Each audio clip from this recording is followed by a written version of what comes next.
السلام علیکم احباب، میں ہوں فضل عباس ظفر اور آپ دیکھ رہے ہیں میرا یوٹیوب چینل۔ جیسا کہ آپ کو معلوم ہے، ہم مختلف زاویے سے اپنے ویلاگ بناتے رہتے ہیں۔ آج ہم نے جو ویلاگ بنانا ہے وہ ہے آزاد کشمیر کی ایک شاعرہ عندلیب راٹھور، جو شعر و سخن کے ہنر سے ماورا جو کلاکاری میں گلا رکھتی ہیں وہ بھی خوب ہے۔ وہ مجھے ان کی شاعری سے دو قدم آگے محسوس ہوا ہے۔ کمال شخصیت ہے اور کمال شاعری کرتے ہیں۔ ان کی شاعری میں جو دکھ ہے، جو محرومی ہے، وہ اس طرح ہے جس طرح کوئی 5 پشتوں سے افلاس زدہ ہو، حالانکہ ایسا ہے نہیں۔ میرے خیال میں وہ محروم طبقے کی رہنمائی کرتی ہیں۔ جھگی والوں کے ساتھ وہ بہت آتی جاتی ہیں اور ان کے دکھ کو محسوس کرتے ہیں اور ان کی ہیلپ مدد بھی کرتی ہیں۔ میرے خیال میں انہوں نے ان کا دکھ جو ہے وہ اپنا دکھ بنا لیا ہے۔ شاعر جب تک کسی کیفیت کو، کسی واقعہ کو، کسی غم کو اپنے اندر محلول بنا کے اس میں ضم ہو کر، اس میں پگھل کر نہیں لکھتا تو اس کی شاعری کی کیفیت بھی وہ نہیں بنتی جو ہونی چاہیے۔ شعر کی کیفیت بھی تب بنتی ہے جب انسان اپنے اندر اس غم کو، اس دکھ کو، اس المیے کو، اس محرومی کو ایک محلول بنا دیتا ہے۔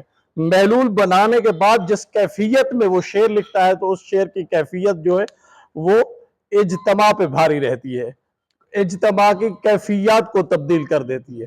میں آپ کو اپنا عندلیب راٹھور کی شاعری بھی سناؤں گا اور اس کے بعد ان کی زبانی 2 ویڈیوز ہیں، وہ کلپ بھی آپ کو دکھاؤں گا۔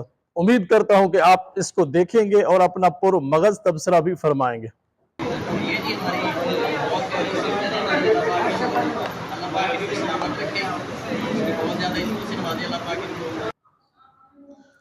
بظاہر ہے بہت اچھی حویلی، مگر اندر سے زہریلی حویلی۔ بظاہر ہے بہت اچھی حویلی، مگر اندر سے زہریلی حویلی۔ ہماری خواہشوں کو کھا گئی ہے کسی زندان کے جیسی حویلی۔ ہماری خواہشوں کو کھا گئی ہے کسی زندان کے جیسی حویلی۔ پرندے گیت گاتے پھول کھلتے، پرندے گیت گاتے پھول کھلتے، اے کاش ہوتی کبھی ایسی حویلی۔ کسی بھی جیل کو دیکھو تو جانو، کسی بھی جیل کو دیکھو تو جانو، اگر تم نے نہیں دیکھی حویلی۔ یہاں پتھر کے جیسے لوگ سارے، یہاں پتھر کے جیسے لوگ سارے، ہے یوں بھی ساری پتھر کی حویلی۔ یہاں میں ہوں یا ایک صیاد میرا، یہاں میں ہوں یا ایک صیاد میرا، کوئی آتا نہیں میری حویلی۔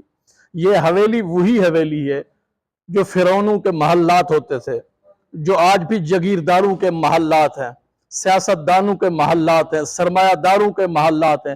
یہ وہی حویلی ہے۔ عندلیب راٹھور نے اپنی غزل میں اس حویلی کا حوالہ دیا ہے، اس میں کیا ظلم و ستم ہوتے ہیں، کن لوگوں کا خون بہا ہے اور یہ حویلیاں بنی ہیں۔ آگے وہ لکھتی ہیں، جلانا ہے دیا کیسے جلائیں، جلانا ہے دیا کیسے جلائیں، نشانہ باندھ کے بیٹھی ہوائیں۔ دعائیں کرنے والوں تم کہاں ہو، سرہانے بڑھتی جاتی ہیں دوائیں۔ محبت کی سزا واجب تھی لیکن ملی ہیں اور بھی کتنی سزائیں۔ تو مطلب نفرتوں کی جیت ہوگی، تو مطلب نفرتوں کی جیت ہوگی۔ محبت میں اگر ہم ہار جائیں، محبت میں اگر ہم ہار جائیں، دلوں کے بیچ کھینچی جانے والی لکیریں آؤ ہم مل کر مٹائیں۔ یوں ہی جنت نہیں کہتے ہیں اس کو، کبھی کشمیر آؤ تو دکھائیں۔ سنو کشمیر کا یا راجستانی، تمہیں ہم کون سا نغمہ سنائیں، تمہیں ہم کون سا نغمہ سنائیں۔ اب ہم سنتے ہیں عندلیب راٹھور